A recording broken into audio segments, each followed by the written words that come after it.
everyone. Good morning. Welcome to the Teach Better Today morning show where the Teach Better team gets to join you live every single morning, Monday through Friday at 7 a.m. Eastern.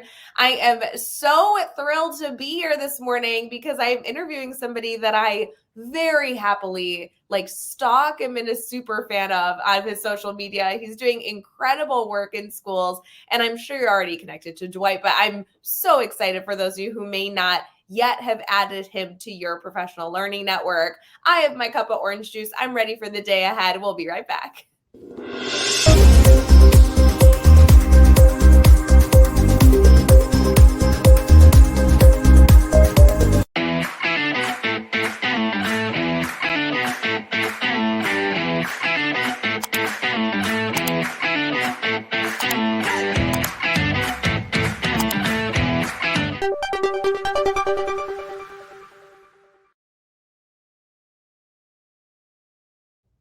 Hey everyone, good morning. Thank you for tuning in to Teach Better Today. We are currently streaming on Facebook, YouTube, Twitter, Twitch, and LinkedIn. Special shout out to those of you listening on our Teach Better Talk podcast.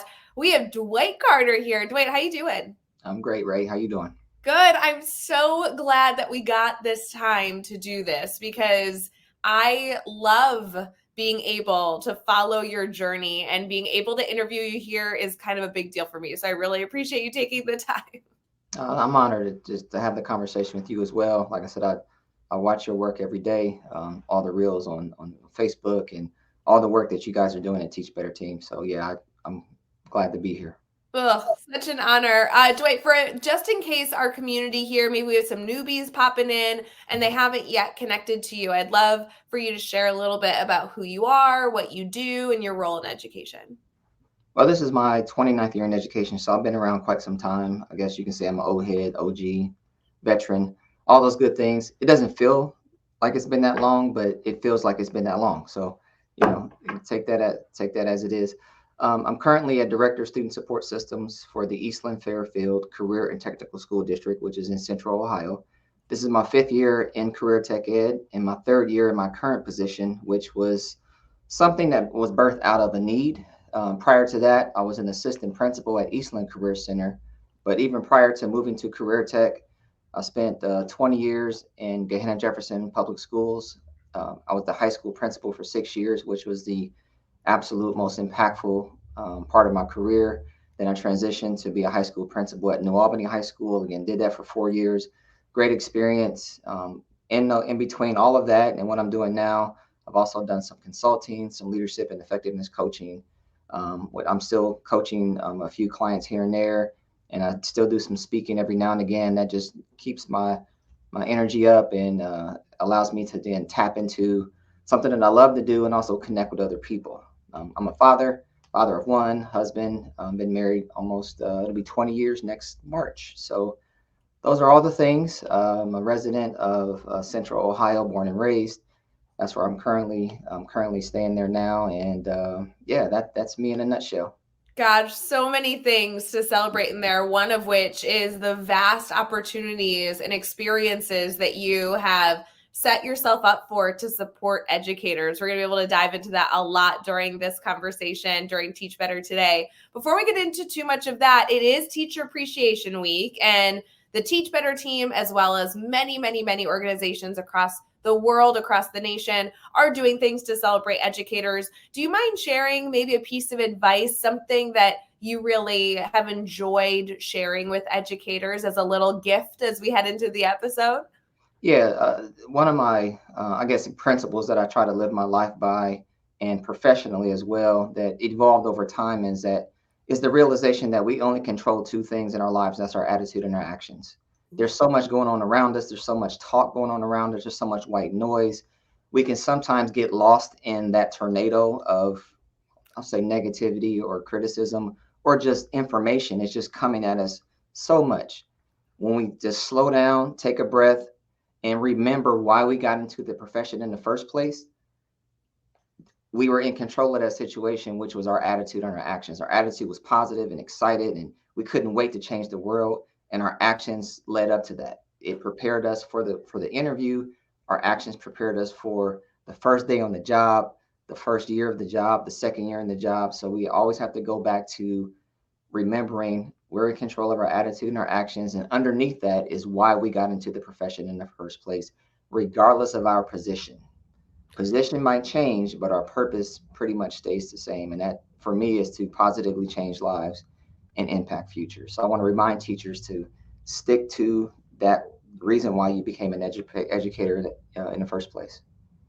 I love that reminder. It's always good to have that reflection. Dwight, I'm currently getting a tattoo removed on my arm, but I want to take the tattoo and like re-tattoo it somewhere else. I just didn't like the location. Okay. The tattoo is a word that says quixotic. And when I got it tattooed on my arm, it was my first year teaching. I was in the community that I was, my first year. I got my classroom. I was so excited. I was a middle school math and science teacher. And the word quixotic describes somebody who is overly hopeful, overly optimistic, almost to a fault. Yeah. And I loved it. And at the time when I got this tattoo, I'm like, this is my position on education. Like, I see educators every year, no matter how their year had been before, they walk into August and without even having met a single student yet, they believe that they will be able to make an impact on their lives. And Right. They believe that they'll be able to take all their tools and resources in their toolbox and have a lasting impression on building this child as the leader in our community that they will be. And I won't lie, the times that I falter, may become a little negative, that one word is something I really go back to as, reminding my young self that I was so foolishly optimistic. And it's interesting because there's a connection there with what you just shared. Absolutely. And, that eternal hope. And as I can't remember the word. Let's say the word again. Quixotic. It's from Don Quixote, which is a book, a ballet, all that stuff. Yeah. Okay. So quixotic, that's a core value for you. Mm-hmm. Meaning that's truly a part of who you are, and there's nothing that's going to shake that from you, and you're not going to waver from that too much. Again, you may get knocked down, you may get beat up, you may get sidetracked, and you may fall short. Hey, that's just reality. But that word, that reminder, just constantly keeps pushing you forward. And we all have that. We just have to identify what is it for us, and remember that, and then hopefully the community around us recognizes each and every person's desire to do what's best for the kids and do what's best for the community, and just shower all educators with love and appreciation, kindness, and gratitude. So good. Friends, I would love to see in the comments if you are able to, if you're not driving in the car, be safe. But if you are watching us on Facebook, YouTube, Twitter, Twitch, or LinkedIn, if you are listening on the podcast, we'd love to have you commenting and sharing, not only that you're listening the episode, enjoying the episode, but also listening to this message and sharing a little bit about your why as we head into Teacher Appreciation Week. It's been a lot to celebrate, and we will continue this celebration. But here with Dwight, we're going to get into our team talk. So we will be right back.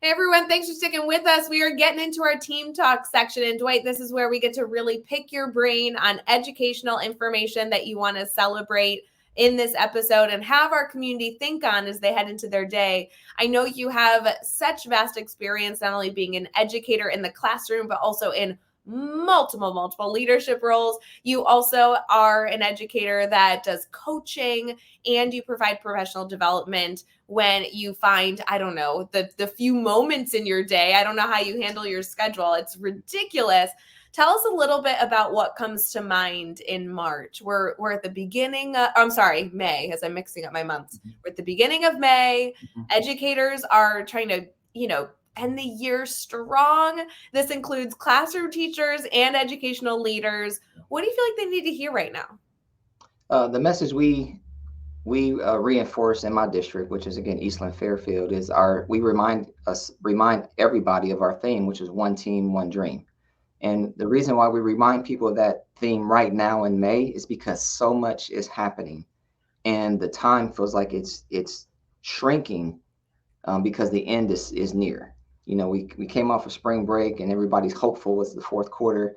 And then you have the pressures of getting our students across the finish line to graduation and helping them pass their web exams for career tech credentialing licensing, help them get their graduation diploma, help them prepare for their next like preparing students for that next baton pass to get to their either enrollment in secondary education or enlistment in the military or entrepreneurship and help them launch their business or straight to the workforce and employment, which is our 4 E's.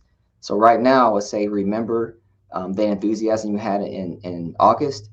It's needed right now more than ever. So you do that by focusing on all the positive behaviors that you see in your colleagues and your students, but also give yourself some grace during this time. And so if you focus on the grace and then the gratitude and recognizing all the positive things that are around you, you can end on a very positive and high note, and then you can like really rest in the summer.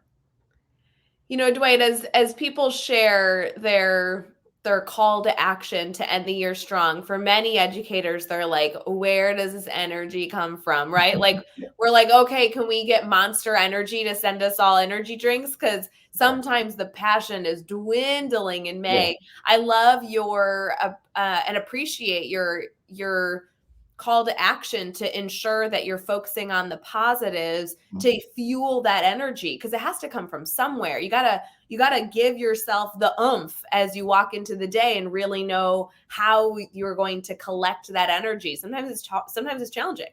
Yeah, because what we focus on is what we actually see. Therefore, that's what we get. So if you see negative, you focus on negative, and you say, "See, I told you today was going to be bad." Well, of course it's going to be bad because that's what you started the day with. So you got to break that up and start with some gratitude, intentional, specific gratitude, and then again focus on the positive behavior that you see, and then just like I said, give grace during this time because everybody's tired. That's not major news. Everybody's tired this time, but we've been tired before and we've accomplished great things. So May is no exception to that. And I guess love what? it. At Yeah. the end of the year, we rest up and then we start all over again in August. Amen. And it's a good thing. We have this good cycle going and we can all do it. End the year strong. Focus on the positives. I love the reminder that you see what you focus on. Yes, make sure to see those positives so that you can focus on that type of work. Really good things there. Dwight, before we wrap up our conversation, I always love to kind of give our guest a soapbox moment. If you had one thing that you wanted our community here to keep in mind whether it be as they head into May, or maybe they're listening to this episode a year later and it's a different time in the school year, what's something educators really need to keep in mind just to continue this incredible work? So educators typically burn the candle at both ends and typically pour so much into other people because we're passionate about what we do, and our work, sometimes we don't see the benefits for many, many, many years to come, and that can weigh heavy on us. And so then when we're bombarded with negativity or a lack of appreciation, we tend to feel heavy, and then we start to waver and wonder, like, am I doing the right thing, or do I need to leave the profession altogether? And so, and then you think about all the students that you're helping, but you feel like you're not helping enough. Again, that can weigh heavy. So my message is to remember the most important human relationship we have is a relationship with ourselves. Mm-hmm. So we have to take care of ourselves, which means we have to identify, like, what's a creative outlet that we have, and then ask ourselves, are we tapping into that creative outlet, especially when we're tired? It could be listening to music. You may have that favorite playlist that you have going on in the morning when you get to work, or or midday. We have to take care of our physical health. So find time to move every single day, even if it's just 20 minutes. That's the minimum. What we need is 20 minutes of movement. That makes a huge difference. Huge difference. It's now sunny outside. I know it's here, at least in Ohio it is. Yeah, So it's coming. yeah, It's more consistent, it's coming. right? Yeah, it's peaking in here and there. But get outside, get that vitamin D from the sun, walk, connect with friends, make time to take care of yourself by doing the things that energize you. And sometimes in education, just peopling is draining. I mean, it's really, really draining. You have people pulling on you all day and requests are coming in, and you have 30 seconds to use the bathroom. Like all those things come into play. That's the schedule. So you gotta say, okay, what's a timeout, and how do I take time to take care of this most important human relationship, which is the one with myself. Also, if you feel like you're constantly weighed down, hey, I'm a strong advocate for seeking professional help, somebody to like talk things out with and help you see things from a different perspective and ask those reflective questions that you're not able to ask yourself. Connect with a colleague that you may see is also down. So the more we pour into other people, that also energizes us as well, especially if somebody who's on the same journey as we are. So that's my message. Like, remember to take care of ourselves. Not only that, but with loads of ideas on how to do that. I feel like some of us are going to need to rewind and re-listen to that list again, because there was so many idea. Friends, if you are struggling with this, we can just support you with endless ideas and opportunities to try and get you to where you feel like you need to be. Please, please, please feel free to reach out at any time if you need even more ideas from what Dwight has shared. Dwight, do you mind sharing how our community can stay connected to you? I want to make sure that they add you to their professional learning network and follow the work you're doing. I appreciate that. You can connect with me on Twitter, at Dwight_Carter, Instagram at Dwight Carter, or LinkedIn as well, Dwight Carter. And you can also reach me via email at mrdwightcarter@gmail.com. Love it. Friends, if you have any issue connecting with Dwight, please make sure you reach out to myself or anybody on the Teach Better team to connect you. We're all very familiar with Dwight and the incredible work that he is doing. We all follow each other and message back and forth and celebrate each other's victories. So we would love to better help you connect with the incredible work that he's doing over in Ohio. And of course, as we kind of wrap up our episode, we want to wish you again a happy Teacher Appreciation Week. Please feel free to follow the Teach Better team for big surprises and make sure you're on our email list. We are sending out so many things in email this week, and we definitely don't want you to miss out. That's all I want to focus on. Don't miss out, friends. This is the time. So if you're not on our email list, head over to our homepage, scroll down a little bit at teachbetter.com. You'll see Chad's big old face. Go click on it. You'll be added to our email list, and then we can get you all those wonderful celebrations. Dwight, thank you again for coming on the show and taking this time. I really appreciate it. It was my honor, my pleasure. So wonderful. For everyone else, we have an amazing day, and let us know if you need anything. Bye, guys. Hey, Teach Better community. Thank you so much for joining the Teach Better Today morning show every single weekday at 7 a.m. Eastern. We have so many resources for you outside of this live stream at teachbetter.com, including blogs, podcasts, and professional development that will bring our team to your school. Wherever you are listening from this morning, please make sure you are sharing and celebrating the incredible educators in this world. And hey, if you are listening over on a podcast to Teach Better Talk, we would love a 5-star review. The comments are always so entertaining. We'll see you tomorrow.